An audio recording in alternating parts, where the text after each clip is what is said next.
Bueno, benvidos a outro novo directo de na Costa, directos co PC. Queremos traer todos os días ás 3 da tarde, facendo aí unha especie de programación xa. Os lus, como botamos un pouco de menos as crónicas, pois que tiñamos todos aí fixadas no calendario, pois vamos dedicarlle ao fútbol. Estes días estivemos falando con adestradores e directivos, hoxe queremos falar con un representante do colectivo arbitral, que ademais é o amigo da casa, máis un colectivo que para nós é un dos grupos favoritos e fetiches que sempre cuidamos e que fan unha piña tremenda e que sigue medrando nos últimos anos. Nos contaba hai pouco Bruno Méndez que o que proba de árbitro repite. Hoxe falamos con Marcos Ordóñez, dentro de Cerqueda, un dos árbitros que máis longe están chegando no mundo da arbitraxe, de aquí da zona, e ademais todo un exemplo para as dúcias de novos rapaces que se van sumando aí a esta ola. Bueno, Marcos, antes de nada, o de sempre, o que obrigado nestas datas de comezar a entrevista. Como levas todo isto? Como te pilla todo este confinamento? Boas tardes. Bueno, en primer lugar, agradecer a invitación. Normalmente, co tema dos árbitros, esqueces un poquinho de nós a hora de facer rondos de deportistas e tal, pero non é o caso de que pasa na Costa. Bueno, supoño que eso tamén vos trae algún problema, así que algún xornalista que é amigo meu sempre me di que falar ben dos árbitros que non vende moi ben. Cuidalos como vos nos cuidades. Non? Supoño que eso tamén vos traerá as súas pequenas inquietudes e, bueno, agradecerlo. Nese sentido é parte da política de naturalizar, de darlle voz, de poñerlle cara, pois, personas como outras calquera que moitas veces ao estar tan silenciadas parece de xente Eu son totalmente partidario deso, pero bueno, aí pasa que tamén se pode pecar por exceso, hai moita xente que canto máis falas ou máis explicacións das, peor, non?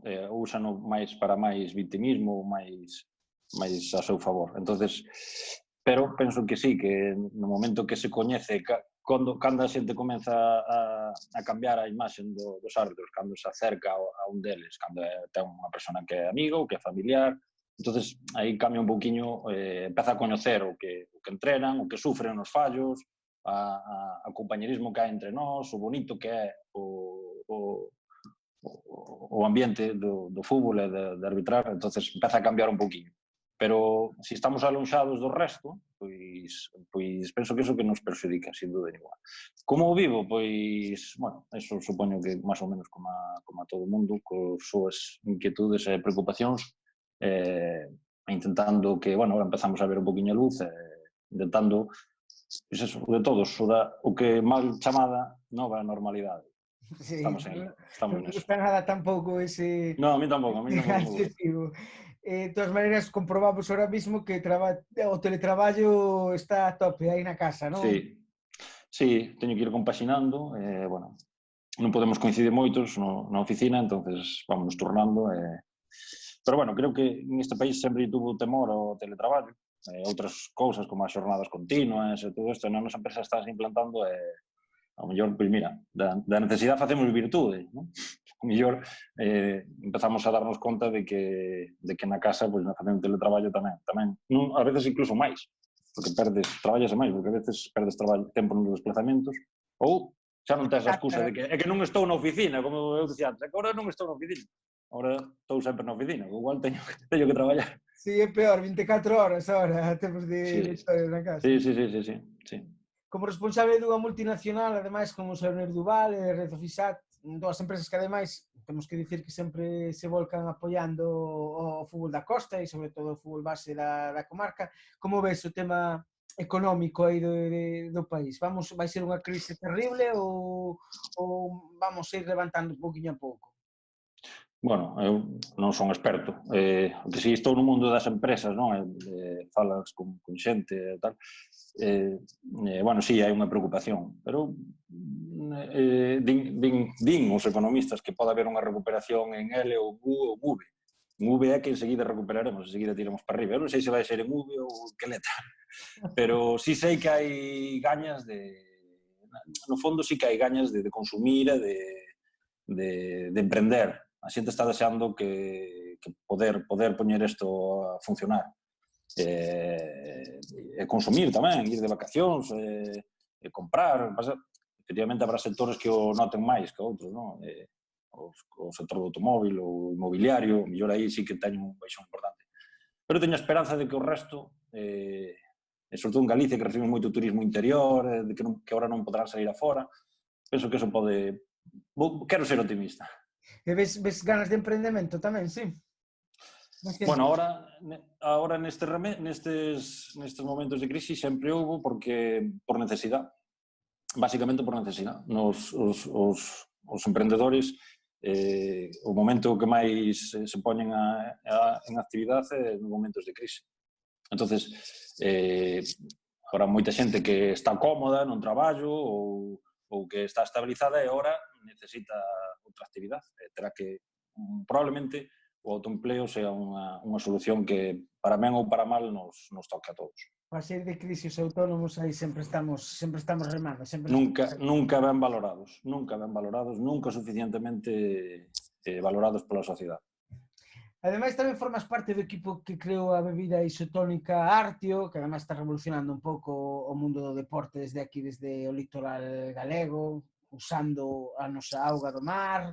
Acabades de levar unha fermosa iniciativa a cabo, caudación dunha cantidade de bebidas Artio para que os sanitarios se recuperen aí mellor con máis forza. Contanos un pouco como está sendo a experiencia. Bueno, supoño que agradezco moito a pregunta, porque é a miña pasión, pero tamén prometo volver pronto ao fútbol. Quero dicir, que falemos de fútbol, que supoño que será a xente que quere, xa que hai un árbitro, poderse meter un pouco con el, e facerlle preguntas difíciles, supoño que é o que está demandando. Pero bueno, explico, a parte que estamos aquí para entreter a xente, ao final, no confinamento, nestes días que non temos fútbol, pois vamos entreterlos como poidamos, e intentarei dar xogo.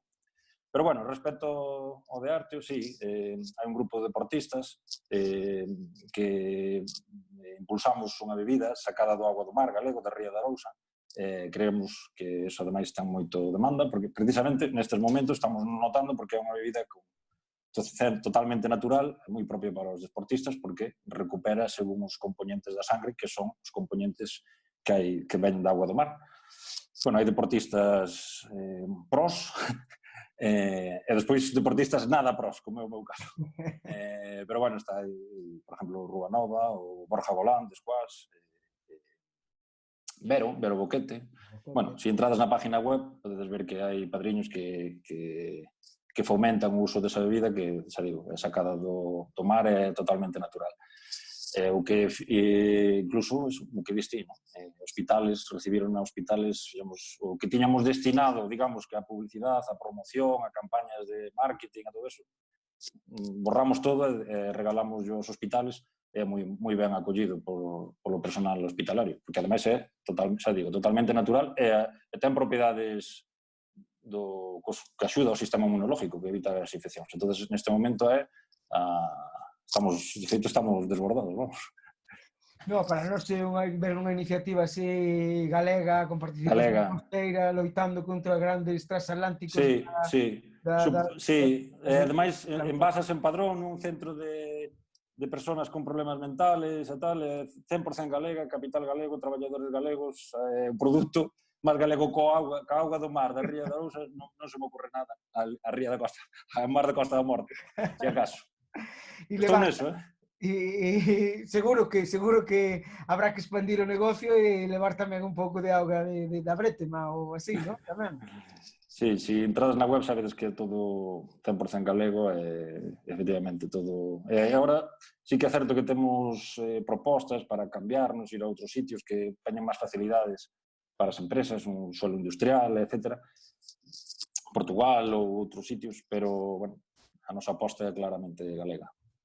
O sea, que o negocio vai adiante, a proposta a nivel empresarial. A ver, todo o que é vida sana, hoxe en día, todo o que é relacionado ca vida sana, ca naturaleza, con algo que non ten azúcar, que cuida o corpo, todo eso vai para arriba. Cada vez temos máis claro. En estes momentos do que estamos vivindo, dos virus, das infeccións e todo eso, a xente incluso toma máis conciencia deste estado. Bueno, pasamos un pouco a acción e falamos un pouco de fútbol, non? Parece che? Veña, vamos, que o estarán deseando. Xa vi por aí algún comentario que se metían conmigo, entonces vamos a Sí, intentar... xa chegaremos por aí. Antes de ser árbitro, xogaches o fútbol, non? Sí, xoguei ao fútbol malamente na miña aldea, en Cerqueda. Bueno, tamén xoguei un poquinho no Ponteceso, pero xa fai tantos anos que nin se acordan de min ali, nin os máis vellos do lugar. Que era así? Pero era moi fruxiño, pero gustaba moito entrenar, e entón ao final acababa xogando moitos partidos, pero era moi fruxiño, típico lateral dereito con moitas carencias, pero eso, iba sempre a entrenar. Entón os entrenadores dixeron, cando iban varios partidos, dixeron, vamos a poñer a este, xa que van a entrenar. E, bueno, moi contento de vivir a fútbol da Costa desde o lado dun xogador, unha experiencia que non cambio. Sí que é certo que me retrasou a miña incorporación ao arbitraxe, porque tiña que haber empezado antes, pero, bueno, eses anos na Liga da Costa non os cambio por nada, a verdad. Non era habitual naquel tempo, ademais, os árbitros costeiros, non había moitos. No. De feito, eu non foi aquí onde empecé. Por temas laborales marchei para Madrid, unha oferta de traballo ali dunha empresa, e a verdade é que a miña intención foi moi... A xente fai moita gracia isto, non? Pero como empecé no arbitrando. Correcto. Pero a realidade é que foi un error, equivoquei de teléfono. Esa foi a verdade. Antes eu quería xogar, entón intentaba buscar un equipo, pois equipos que buscaran xente ou que me daba igual que a categoría, lógicamente, pero bueno, quería facer algo o fin de semana, quería facer deporte, quería conocer, non estar no piso de Leganés todo o tempo. Entón, o primeiro que se me veo a cabeza, lógicamente, é continuar xogando. Naquele momento, un compañeiro do traballo dixome, chama a federación que ha de haber equipos que busquen xente ou que che orienten ou tal, que despois descubrín que sí, que había, poño, o Orcasitas busca defensas. Bueno, total, que collo, naquele momento non había internet, o sea, non había páginas amarillas por internet, nada deso, collo as páginas amarillas que busco o teléfono da federación. Colleme un señor e me di que a donde estás llamando, chaval, a federación, a ver si hay algún equipo. Que no, que esto es el colegio de árbitros, chulería madrileña habitual. Esto es el colegio de árbitros, aquí lo que tenemos es un curso, que empieza el lunes. E dije, bueno, pues no se enfade, apúnteme, apúnteme, vamos velo, que non era para ser árbitro, era para sacar o curso, eso, de sempre. Eso, ter un poquinho unha actividade fora do traballo, non? Bueno, un curso que era cerca do campo do Rayo Vallecano, iba ali 2 veces a semana, e despois había unhas prácticas que eran in situ, de fútbol 7, de Benjamín, unha cousa moi liviana. E aos 10 minutos que estaba no campo, deime conta de que en realidad iba a ser árbitro. Isto foi como cando conocín a miña muller, tamén, que non sabía se iba a estar moitos anos con ela ou poucos anos, pero sabías que algo de aí iba a salir. Con isto pasou moi igual. Sabía que xa iba a ser árbitro o resto da miña vida. Que boa historia. Pero que imaxe tiñas ti dos árbitros cando xogabas aí no Cerqueda, na Liga da Costa? Eu, en realidad, non recordo non lle daba o protagonismo que lle dan outros ou que se lle dá agora. Porque agora eu vexo que hai unha repercusión mediática da actuación arbitral que antes non había como tal. Agora na Galega, en Teledeporte, están botando partidos vintage, non? Que se lle chama. Pois, vexo árbitros que hoxe en día primeiro non pitarían nin na Liga da Costa, sinceramente, porque xa non pasarían as pruebas físicas. Pero non che estou falando de hai 50 anos, estou falando dos anos 90, sin Manuel.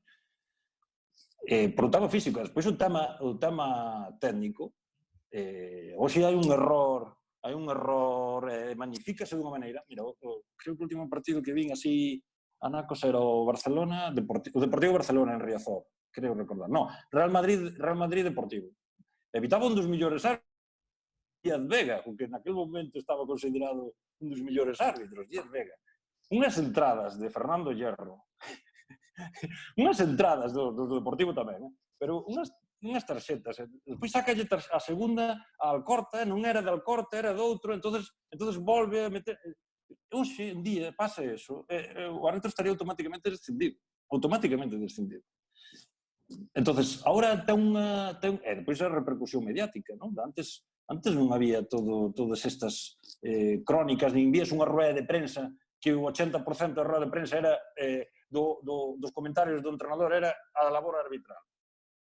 Non me acordo de ver a Arsenio, hombre, alguna vez, alguna cousa puntual, pero non me acordo de ver a Arsenio Iglesias, nin a Del Bosque, nin a os entrenadores de antes falar dos árbitros como se fala ahora. Eso xa digo, os partidos que estamos vendo dos anos 90, arbitraxes moi escasos, co árbitro moi lonxe, con errores técnicos, con errores de apreciación, hoxe en día, o último partido que foi o Deportivo, que foi contra o Girona, que creouse unha polémica increíble, que non sei se te acordarás, foi o primeiro partido que perdiu o Deportivo despois da racha. Eu estaba no estadio e digo, pero que me estou perdendo? Que sí, home, que houve un error ali, unha expulsión de Stuani e tal, pero desos, todo se montou por eso. En contra tamén o houve, o que pasa é que nós só vemos o que nos perjudica. Non? Eu cando era xogador ou cando era espectador, o mellor tamén, o mellor non, seguro que era así, somos así as personas. Mira, un exemplo, por dar xogo, insisto, por intentar dar xogo, un exemplo que se acordará todo o mundo, que eu comprei, foi o España-Corea, do Mundial de Corea, Mundial de Corea. Bueno, ese arbitraxe pasou aos anales como un roubo. Eu comprei eso, fui o primeiro que dixen roubaronos outra vez, sempre contra España, ese árbitro, non sei que. Ora é un reportaxe que lle recomendo a todo o mundo, creo que é en Informe Robinson, en paz descanse, unha persona que eu admiraba moito, o señor Robinson. Hai un reportaxe sobre ese árbitro que bota as xogadas como foron, incluso que se lle perdona ao principio, perdona se lle expulsión a Romero, que depois xogador do Deportivo. Quero dicir, en aquel momento eu comprei esa historia, non? Comprei eso de prejuicio e tal. Agora, claro, lóxicamente vexo desde outro punto de vista, non sei se para ben ou para mal, pero é o outro punto de vista, que é un punto de vista desde o punto de vista do árbitro. Errores hai, pero daí tamén digo que non hai autocrítica dos entrenadores, dos xogadores, en general, de feito, moitas rodas de prensa empezan dicindo eu nunca falo dos árbitros, pero iso significa que vai falar todo dos árbitros, non vai haber nada de autocrítica. Sí, entonces eu, cando xogaba, eu a verdade é que non me acordo de ni siquiera darlle importancia aos árbitros, nin os conocía, ni me limitábame ao terminar o partido, intentar darlle a man, si eu vía que se esforzaban, o sea, si vía que corrían, que explicaban as xogadas, que facían o que podían. Despois había os pasotas que simplemente a miña única maneira de demostrar que non estaba de acordo eso simplemente non darlle a man ou non facerlle caso. E se vía que poñen interés, pois iba a felicitar e iba a desear unha boa viaxe de volta. Pero non me acordo de ningún conflito, nin pelea, nin nada cos árbitros na miña trayectoria. Nos ven eso que falas, toda esta bomba mediática, o VAR nos últimos tempos igual solo sirve para acrecentar esa bola, non? Bueno, cando saliu o VAR decían que se iba a acabar a polémica. Eu xa sabía, nada máis longe da realidade. O VAR o que iba a alimentar a polémica. Porque agora, como hai unha supuesta sala, como xa non hai unha decisión que se hai que tomar en X segundos, sino que podes vela e tal, é todo tan difícil, hai que apreciar tantas cousas que iba a alimentar a polémica. Cantos, ás veces, se favorece o VAR a un, canto favorece o outro, en fin. Entonces, interesa eso tamén, non? Interesa. O que vos dixen antes ao vosso medio. Se non falamos deso, penso que ten moito mérito, ni siquiera darlle importancia, xa digo. Entonces, eso vende, o victimismo aos aficionados véndenos moito, gustanos moito, compramos eso. Bueno, o VAR alimentou eso, o vido da cabe. Non quita de que o VAR, pois, ten cousas que mellorar, eso seguro. Crees de todas maneiras que esa imaxe que temos os futbolistas e os afeccionados do árbitro dos anos 90, que igual, non sei, igual respectábamos máis que a día de hoxe ou non, ou é ao revés? Non sei, eu nestes partidos que vexo antes e nos que xogaba antes e nos árbitros que conocín cando empezai a arbitrar, botabas uns berros aos xogadores que hoxe sería intolerable berrarlle a un xogador ou dirigirse así como se dirigen agora. Urizar, Azpitarte, os partidos vintage que estou vendo, digo, pero a que ven esta agresividade do árbitro a hora de sacar as tarxetas, a hora de dirxirse con berros a xente, pois sacaba unha tarxeta e ya metían diante das narices. Pois se faz eso ao xogador, seguro que che devolve, vamos. Entonces, sí que eso, a figura, sí que cambiou nos comportamentos, na preparación física e na preparación técnica. Isto quita de que teñan críticas e que teñan errores, eso non se vai poder facer. Pero vamos, comparar un árbitro da hora, da categoría que sea, con un árbitro de cando eu empecé a arbitrar, fai 20, 25 anos, é que non hai color. Non hai color. Pasa que, bueno, interesanos esas noticias e esa cancha. Sí, a pesar da mellora técnica que falas, física e todo, os insultos se siguen vendo nos campos, tanto nos profesionais como nos das ligas da costa. Como se leva, como xestionades cando estades escoitando el run ali, o pesado de turno? A verdade é que un árbitro que este curtido non lle afecta máis mínimo.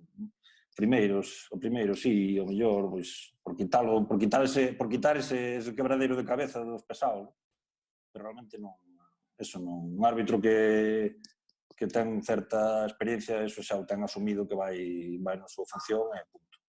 Concretado no fútbol da costa, sí que baixou ese perfil nos últimos anos, consideras? Sí, é posible, pero non quita, o que non quixera era mezclar a pasión, a afición, o ambiente, a presión, cos insultos, as amenazas e todas estas cousas.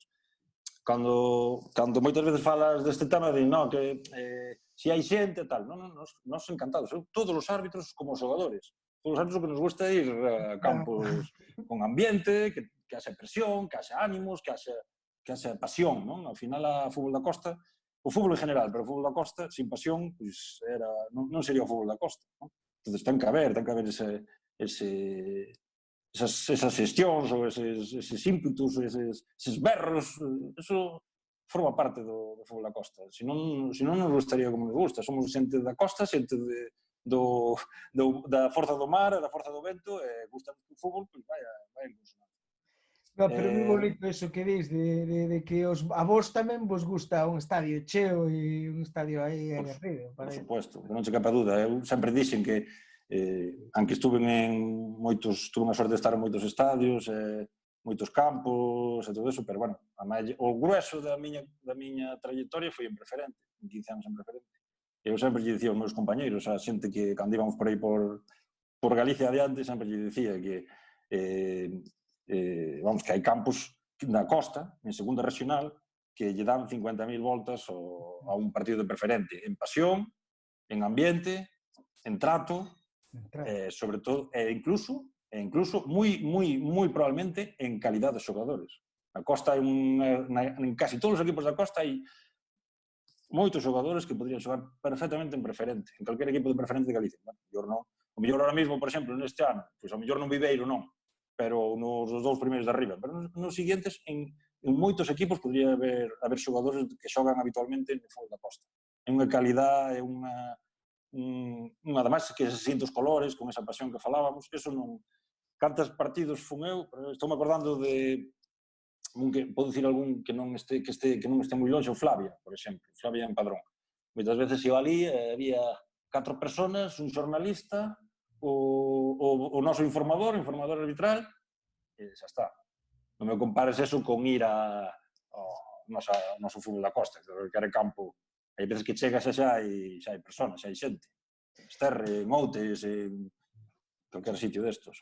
Corme. Tamén vos dá tempo a disfrutar a calidade, entón, durante un partido, non? Eu cada vez máis encántame. É unha maneira de velo.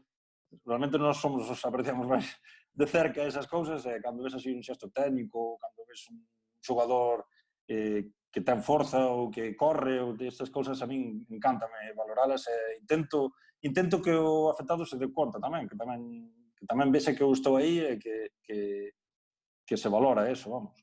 Tes un fillo que de seguro que o tes levado a ver algún partido da Liga da Costa aí a Xaviña, como combinas ese escoitar a árbitro, uno, e estar co teu fillo ao lado, como faz? Sí, esa é unha situación difícil. Ademais, o meu fillo xoga nun equipo de benxamíns, é unha situación complicada. Porque, xa te digo, normalmente hai 3 grupos de personas no noso equipo. Que conste que os pais do equipo onde xoga o meu fillo son xente bastante razonable, vamos, que non hai ningún fanático desto. Pero normalmente están as mulleres nun lado, os pais, os homes noutro, e eu estou detrás, noutra esquina nunha portería, porque intento... Eu sufro, se escoito comentarios inxustos, sufro, sobre todo en partidos de rapaces de 9 ou 10 anos. Penso que temos que distinguir un poquinho cando vamos a Riazor ou cando son persoas maiores e cando son nenos. Eso, exemplo, é o que lle damos para sempre. Hai xente que é moi estrita e que lle enseña moita educación ca play ou cos abuelos ou tal, pois no fútbol tamén hai que enseñarlle. Tamén hai que non sirve de nada eso se chegamos ao fútbol e empezamos a insultar ao árbitro ou a un contrario ou a meterse co entrenador ou entrenadores nestas categorías, os delegados, vamos, isto é, tiñan que facerlles un monumento pola paciencia que teñen. A paciencia que teñen é increíble. Tú irás a ver o teu fillo, vai o teu fillo verte pitar algunha vez? Bueno, a verdade é que intento que non. Foi unha vez que era foi 2 veces. Unha ao Riazor, co Fabril, co Deportivo B, contra o Bergantiños, además, fai pouco. Estaba ali na grada, entonces pois eso, quería que o vira porque non o vamos a volver a ver, e quería que me vira ali, pero o resto intento que non porque sufren, a verdade é que sufren. As veces que foi a miña muller co meu fillo, pois sufrían hasta se acabábanse metendo con ela, que culpa terá a pobre, acabábanse metendo, que se hai 80, 79 seguramente non se meterían con ela, pero se hai unha que se mete, pois xa sufre. Entonces, sinceramente non é algo que suele facer habitualmente. Esa suidade do árbitro é algo que a min me sorprende moitísimo e que valoro encarecidamente, porque no fútbol estamos sempre por bandos, non? Tienes do teu equipo, xogadores, adestradores, afeccionados, todos forman unha piña.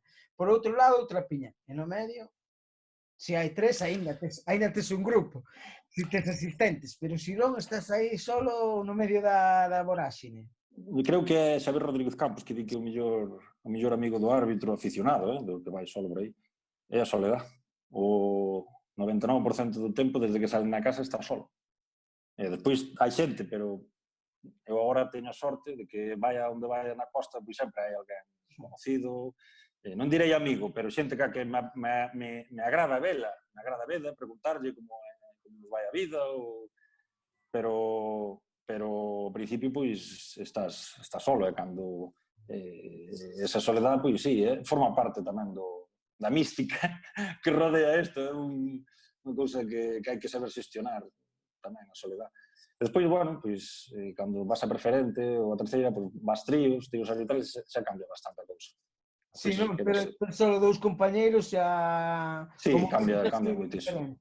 Sí, xa se fai o viaxe, más ou menos, a ida a volta, vas conocendo xente, vas conocendo Galicia, bueno, cambia a cousa. Pero sí, a soledade é outro compañeiro de viaxe. Volvendo un pouco a Costa, notamos que nos últimos 5 10 anos o colectivo arbitral costeiro pegou un salto tremendo, tanto a nivel formativo, de número. Ti que viviches ademais de primeira man, porque cando ti empezaches aquí na Costa, non sei se sería des media dúcia, agora pasades dos 30 e pico. Cales crees que foron as claves e como viviches ti, como vives este crecemento? Bueno, antes que falábamos da soledade, acórdome que cando empecé había outro, creo que só había outro árbitro, que era España Andrade, moi bo amigo meu. Sí. Acórdome que nos chamábamos despois dos partidos para contarnos as penas. Porque alguén tiñamos, ao final non tiñas con quen e que problemas tiñas, e como redactar as actas, e así fomos campeando a temporada. Despois viñeron, éramos 2, e cando que eu recorde éramos 2. Despois foron incorporando xente, e cando, desde logo, o gran impulso foi cando se montou a súa delegación de Baio. Eso foi o gran impulso, porque se fixo un curso que se o tuéramos naquela época, cando eu estaba xogando, pois mira, pois o mellor tiña empezado antes, pero naquele momento pois non había, e agora teñen a sorte que temos esa delegación en Baio, e ademais é a segunda sorte que está moi ben capeteñada por Vítor Recarei e por Corredoira, o que é a súa delegación da Federación. Co cual, se temos os medios e temos uns bons capitáns, pois é todo moito, moito máis sencillo. E se sigue espallando, non? Entendo que dicía Bruno que o que proba repite e Sí, cada vez... normalmente isto, máis que campañas que se pode facer a nivel de información e tal, ao final, o que queres é que alguén conocido teu che diga de que vai eso, non? Que te explique un pouco de que vai. E cando che den conocido, dices, bueno, pues entonces sí, vou probar. E, bueno, hai dúas... normalmente hai dous camiños naturales nesta decisión. Os que aos poucos meses ou un ano, 2 anos se desvinculan porque, bueno, ten as súas partes negativas e ao mellor non as saben xestionar ben ou non lles compensa, digamos, esa parte negativa sobre as positivas, e os que xa quedan para sempre, de unha ou outra maneira, para ser que, bueno, logo despois a vida lévate por circunstancias laborales, personales, pero bueno, quer decir que hai dos camiños, un deles é que terminen facendo carreira. Carreira non significa chegar á primeira división, significa que vas a pasar 10 ou 20 anos, 10 ou 15 anos a despois na Costa temos outra cousa positiva que é que temos o fútbol da Costa. O fútbol da Costa penso que é un fútbol que o que está dentro lle gusta, quere vivilo, non? Quere, eu xa che digo, 15 anos en preferente, se me das a elegir, casi que me quedo si ahora nas siguientes preguntas me ides pedir recordos, a maioría van a ser de Copas da Costa, de Ligas da Costa, de cousas así. Antes diso, queria che preguntar como ves o nivel de arbitraxe da Costa con respecto a Galicia e máis de Galicia con respecto ao arbitraxe. Bueno, vamos a ver, aquí na Costa a subdelegación leva 2 ou 3 anos, entonces lógicamente hai que dar un tempo de formación. No capítulo arbitral hai un componente moi importante que é a experiencia e a formación. Aunque desde o nivel aficionados pensase que te poñen, que che dan un curso e que xa sabes todo e acertas todo.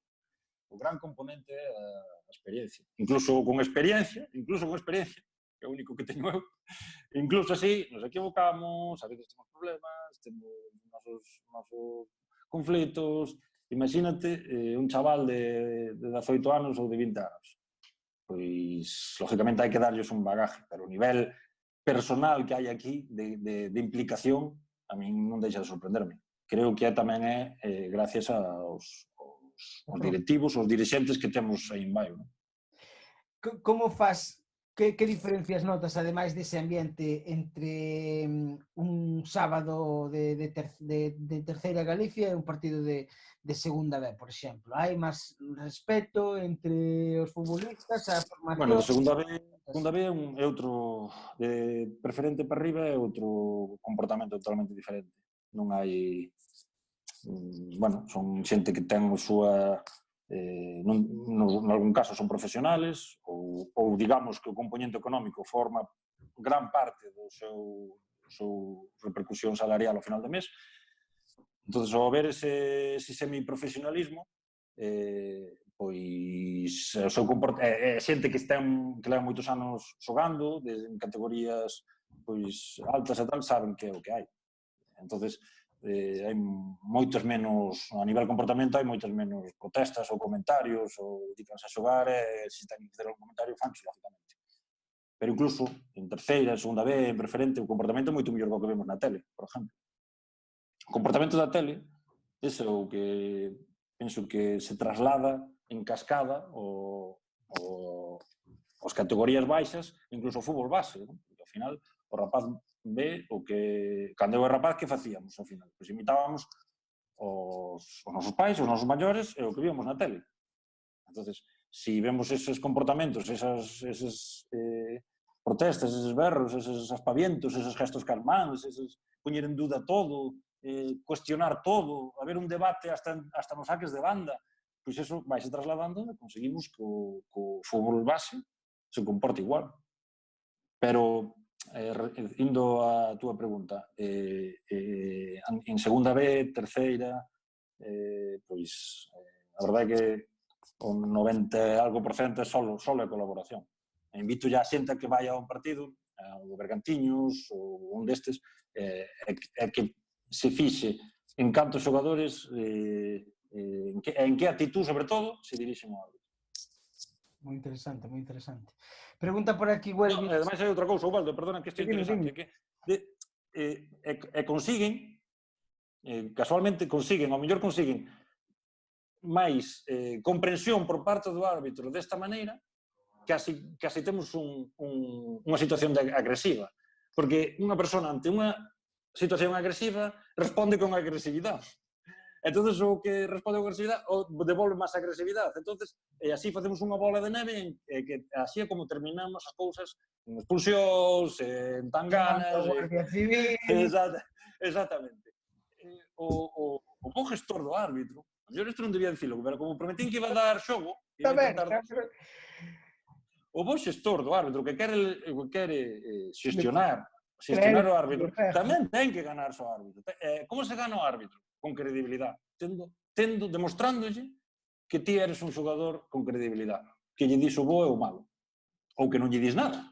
Pero que se sempre lle dis o malo, non tes credibilidade. Entón, o xogador protestou, o xogador que está encima, sí, intentas, lógicamente, intentas falar con ele, pero sabes o que te está dicindo, probablemente intenten engañarte, non ten credibilidade. O xogador de terceira, de segunda B, ou o xogador de outra calquera categoría que se dirixe a ti con comprensión, con respeto, probablemente reciba o mismo do árbitro. Aí o deixo. Non, está clarísimo. Eu entendo que canto máis lle protestes o árbitro, en vez de axudarte, non sabendo o que fai, pero sí que vai ter unha sensación de rexeitamento contra ti. Eso parece bien. Entón vais a defender, as persoas deféndense. Se reciben, deféndense. Mira, preguntaba aquí o Elvis dúas cousas. Que o que máis botas de menos da túa etapa como futbolista, ademais da idade, e un xogador dos máis difíciles que te atopaches para arbitrar, ya que falamos de todo isto. Saludos ao meu amigo Elvis. Non vou dicir un xogador difícil porque nós todo o que digamos sácase de contexto, úsase dentro de... Ainda que non sexa da Costa, matiza, ainda que non sexa da Costa. Bueno, vou non pensar, pero sí, porque vou dar a volta a pregunta, vou dicir dos que falaba antes, dos que sí teñen credibilidade, dos que sí sempre me chamaron a... Vale, vou dicir, pasa que non pode ser da Liga da Costa porque senón tamén se van sentir... Vou dicir de primeira regional, que é unha categoría que non arbitro, por lo tanto vou dicir de primeira regional. No Soneira hai un xogador que é o delantero, Pladur, Roberto Pladur, que ademais de ter unha calidade, era dos que xogaba, dos que decía antes que podía xogar en calquer equipo, teño clarísimo, un delantero así, calquer equipo. É unha persona que sempre me axudou no arbitrando. Tuve en partidos da Copa da Costa complicados e tal, e aí é onde se ve un poquinho a xente tamén. É unha persona un xogador que sempre me... que os delanteros que sufren, que son os que sufren as patadas e tal, e que a veces probablemente teñen máis dereito a queixarse, unha persona. 3 cuartos do mismo no Baio con Martín, o delantero. O delantero. É unha persona que fala moito, pero comigo ten credibilidade, porque é persona. Que me queda? Quédame Mazaricos. O Mazaricos vou dicir ao mito dali, a Stefan, é capitán, me parece. Ese xa conozco que fai moitos anos e tamén ten credibilidade e tamén lle teño... Tamén son desta xente que che gusta arbitrarlle, porque o conoces, porque sabes que vas ter que che vai axudar se tes un problema. Quedamos volantes. Dumbría e volantes. O volantes... No volante xogaba un xogador, e non sei que foi del, que era Piti. Sí, home, jubilouse. Jubilouse xa, non? Un dos Eso mellores xa, dianteiros da historia da Costa. este xa era demasiado, era unha cousa que era demasiado. Ese non é que nos axudara, é que ese era un salto no campo, con todo o que lle daban e a calidad que tiña, todo o que solo era comprensión, solo era pedir disculpas ao contrario, solo era axudar aos árbitros, a Perfectamente deportividade e a calidad. un dos primeiros premios de acción máis deportiva que puxemos nas galas do fútbol da Costa foi a Piti porque Foi a Piti. era un Sí, penalti sí, sí. e dixo, no, que me tirei a piscina, non pites penalti. Sí, é verdade, non o lembraba, pero sí. Pois mira, xa o di todo, é un detalle que xa o di todo. A mí tamén sempre me chamou a atención ese. A parte que era un... Mira, levo delanteros porque son os que máis sufren. Quedamos Baio, non? O Dumbría. Dumbría hai moitos. Llanero era un tipo que tiña pasión, pero ben levada, non? Como a mí me gusta, no fútbol hai que ter pasión. Iago tamén era un tío. Bueno, Iago era máis complicado. Vamos deixalo aí, que todos empezan... Vamos a deixalo aí. Bueno, vamos falar aí de momentos. Xa queremos empezar polo bo momento, polo malos momentos, que ademais sabemos que ti és unha persona que volves moito polas cousas. E xa apuntaron antes nas redes sociales esta final de Copa entre Xa e Sofán. Foi ese un dos peores momentos que recordas da tua arbitraxe? Sí. A ver, o millor ou malo peor? Cal é o millor? E cal é o peor? É o mismo. É boa esa, é boa. É o mismo, non? Un costeiro, cal é o máximo do fútbol costeiro? A final da Copa da Costa. Iso é o máximo que pode... E fíxate que é complicado, porque en segunda vez estuve en campos que nin na vida me imaginaba que iba a pasar por ali, nin remotamente. Estuve no Sardinero, co Racing de Santander, cando estaba o Racing en segunda vez, estuve no Mareo, en equipos de Madrid, o Mallorca tamén fui un asistente, o Mallorca. Estuve en campos que, nos campos galegos estuve en todos, menos en Balaídos, o resto incluso como árbitro, no Couto, en San Lázaro moitísimas veces, pero outro día en Riazor, pero o que é árbitro da Costa, e que viviu eso toda a vida, a final da Copa da Costa eso é non va máis. Entonces, por un lado, a alegría de estar aí e de ser partícipe, non, de vivir esa festa ca miña xente. E por outro lado, pois, lógicamente, a sensación de impotencia cando chegas a casa e o ves na tele.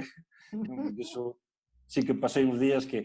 Fíxate que ese partido que analicei moito, que vi moitas veces, como a todo que... Como ti dixes, eu son unha persona autocrítica, non son destes de que non me equivoquei, nin que ben o fixen, que hai moito. No noso colectivo tamén hai moito desto, non? Que nos falta un pouquiño, quizá faltanos un pouquiño de autocrítica. O que pasa é que cando faz autocrítica sueles usar na túa contra, entonces por eso moitas veces non facemos pública.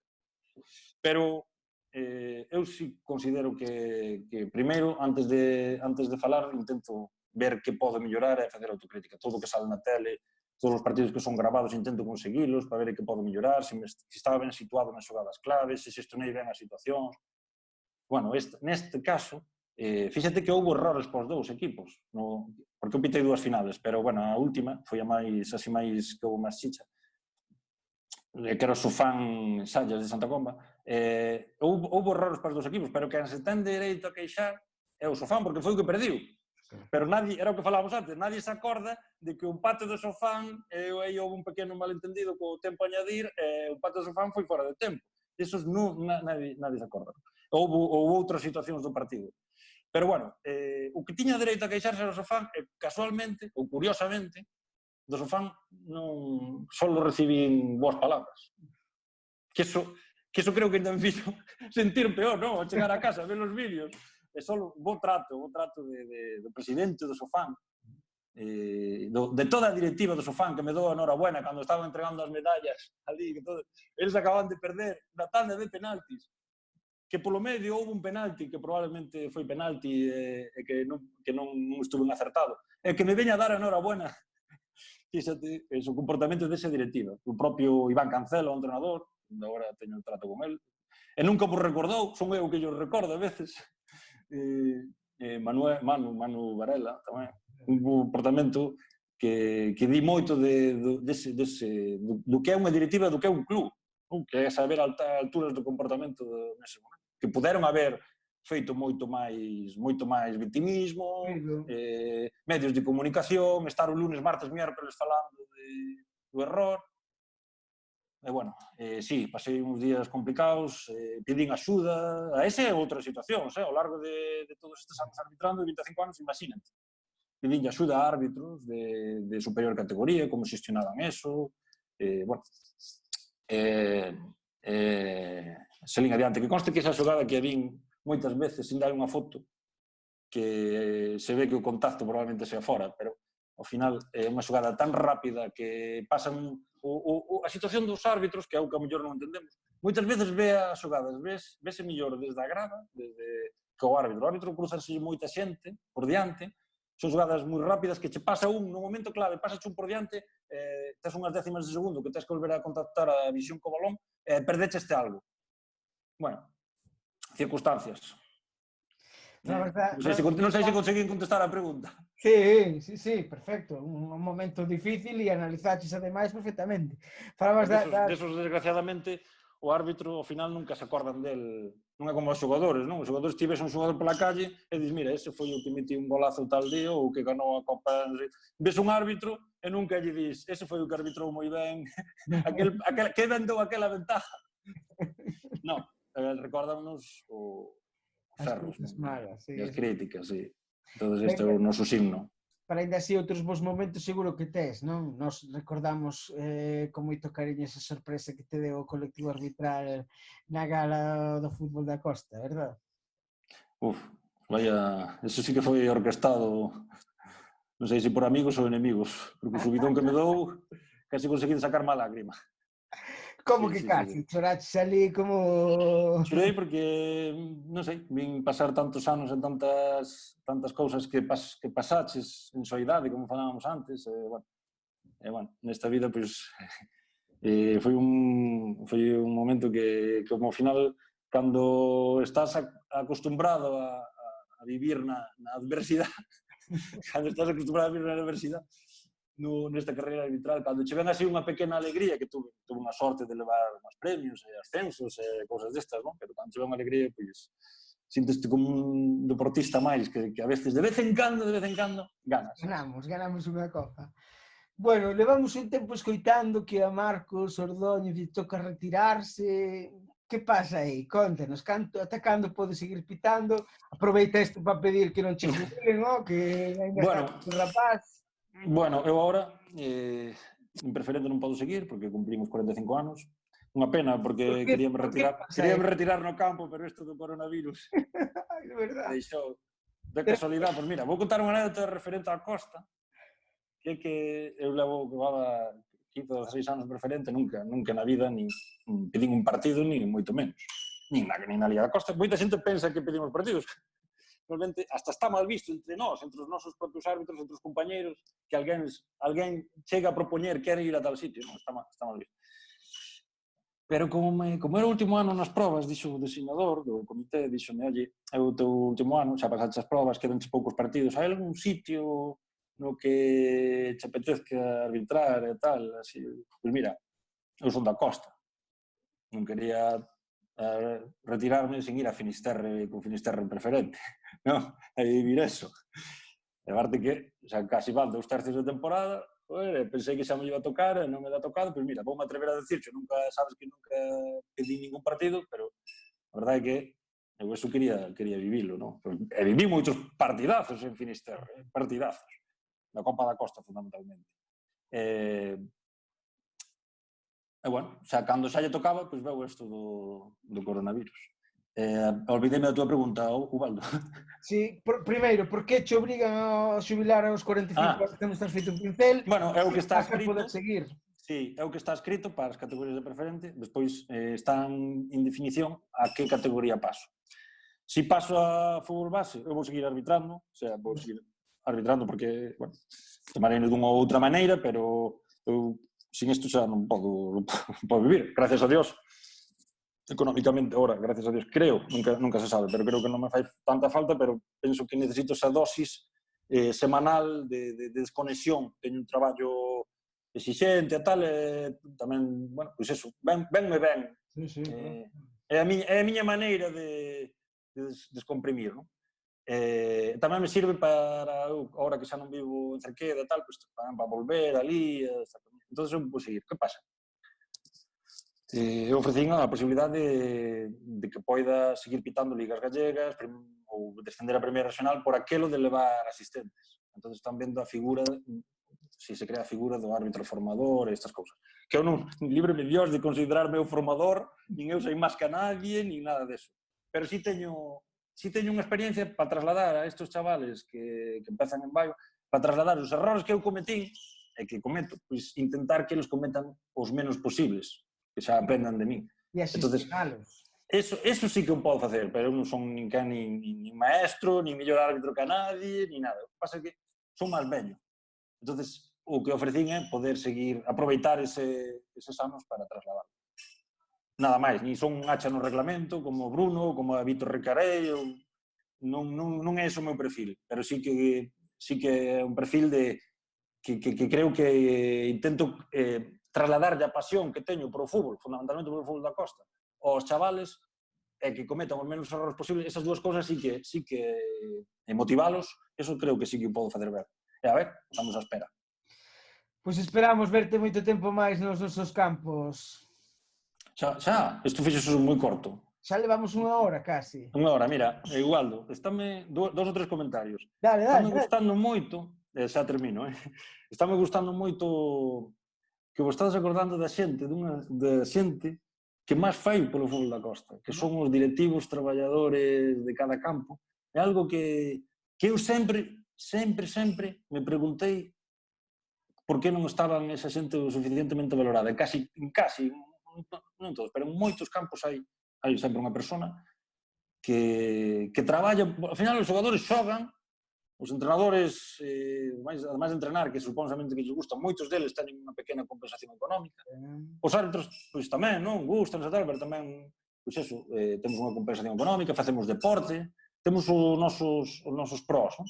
Pero esa xente que traballa, que é o primeiro en chegar, que recibo o árbitro, o último en cerrar, que moitas veces estou me duchando e perdone, que xa só lo quedo eu, está ali o home esperando, que perdiu todo o día. O meu muller, que agora tamén empeza a ver mulleres. Case todos os campos hai unha figura que sempre me chamou a atención unha do que fan e outra que nunca o valoramos. Estame gustando moito eso que estades facendo. Estou me acordando de tanta xente que hai en todos os campos. Xa nos darás pistas desa xente coa que temos que falar, que conoces de primeira man. Tanta xente. Sí, xa vos direi algún... Estou-me acordando dun que cando empecé en Porteño, pasa que o home, en paz descanse, morreu, pero ese, non me acordo agora, xa vos dirá algunha persona polo Facebook, como se chamaba aquel señor, que además era un señor moi... que xudou moito, que tiña moita palabra, eran outros tempos, non había tantas fichas, nin tanta electrónica e tal, unha persona che veña a dicir, isto é así, e tes a miña palabra. Eso iba a misa, non me acordo como se chamaba. Bueno, e despois tamén, recordar aquí os que sei que isto despois o verán, os que me axudaron, non? Cando empecé, que tamén hai que nesta vida hai que ser agradecido. Cando vas por aí a segunda vez, sendo un rapaz, iso é gracias a que houve xente que te axudou e que che dou esas oportunidades, non? Como no meu caso Roberto Jallos, os dous irmáns, como Xavier Rodríguez Campos, como os Pasandín, como Eduardo Rodríguez Martínez, tantos outros que... Pero bueno, non quería terminar sen mencionalos porque estou moi agradecido. Nos alegra. Por aí apuntan que a ver cando se podes volver ali ao Longueirón, a festa do Longueirón de Fisterra, que sei que che gusta moito. É a miña favorita. Pero claro, agora se pito un Finisterre C, dirá, isto vai sempre a emborracharse a festa do Longueirón. Entón temos que ter un cuidado, pero sí, irei. Primeiro domingo de agosto. E hai algún amigo en común tamén que pregunta para cando, xa que estás aí medio asaltando ao mundo da política, para cando alcalde de Malpica, Non podo ser político por un motivo. Porque teño un traballo, traballei toda a vida na empresa privada, teño unha carreira, non digo que sea boa ou mala, digo que teño unha carreira, teño unha trayectoria, insisto, non digo que sea boa ou mala, pero a maioría dos políticos que hai hoxe en día, lamentablemente, arriba, digo, no que vemos na tele. Non estou falando dos políticos locales, nos concellos, nos nosos concellos. Esa xente xente como a nós que me consta que se desviven polo mellor do seu concello. Na maioría dos casos fan todo o que poden e máis. Pero non é nin remotamente, vamos, vou por aí. Pero teño, o que pasa é que a política está mal vista, pero realmente unha persona política é unha persona que se preocupa polos demais. Eu iso sí que teño esa preocupación polos demais. E hasta ahora non estuvo moi activo, pero que tamén do que está pasando ahora no noso país, sí estou sendo un poquinho máis activo, porque creo que hai que ser valiente nestes momentos e hai que intentar que isto millore. E a mellor, pois, moita xente pode interpretar que é crítica destructiva ou que sea. Eu penso que hai unha preocupación polo prójimo. A min preocúpame a situación actual, preocúpame que haxa mortos. Non podemos estar dicindo, non, que eu como non me gusta a política, non, que non se trata de política, trátase de que no noso país está habendo mortos por algo que non sei se mal ou ben, pero desde logo a xestión arroja moitas dúdas a xente non sabe o que facer, e penso que estamos generando un conflito, estamos perdendo o foco, por exemplo, perdona que xa me concrete, pero é que estou vendo, cando sallo co meu fillo, cando sallo a facer deporte, que estamos perdendo o foco do importante. O importante, polo que din os médicos, vamos, é manter as distancias social e máis a higiene. E ora, nós, a xente, estamos perdendo, porque gustanos moito criticar os políticos, os que están, os que non están, encántanos, eso encántanos. Pero nós, a nosa parte, o que falábamos antes da autocrítica, vamos a empezar por nós. Nós, a nosa parte, estamos poñendo todo da nosa parte? Non, estamos poñendo, estamos incumplindo totalmente, home. En moitos pasos estamos cumplindo as normas. Estamos perdendo, pero por qué? Porque tamén se tergiversou un pouco o mensaxe nos últimos días. Os mensaxes nos últimos días é cal é a miña hora, cando me toca a miña hora, e a donde podo ir. O sea, a pregunta é cando e a donde. Hasta onde podo ir e cando. Cando eso fíxanos perder o foco, o prioritario, que é a distancia social e a higiene. Ao final dá igual, pero ahora está pensando, vexo partidos de fútbol, pola miña ventana vexo partidos de fútbol, vivo diante dun paseo fluvial, dun paseo marítimo. Vexo partidos de fútbol dos rapaces, claro, dirán os pais, é que é a hora dos rapaces. Non, pero vexo xente paseando na bici en pelotóns, ou que fan quedadas, a xente que queda para andar, aparca o coche, eu vexo aparca o coche, quedan con menganita ou con fulanito, se dan uns besos e se poñen a andar todos xuntos.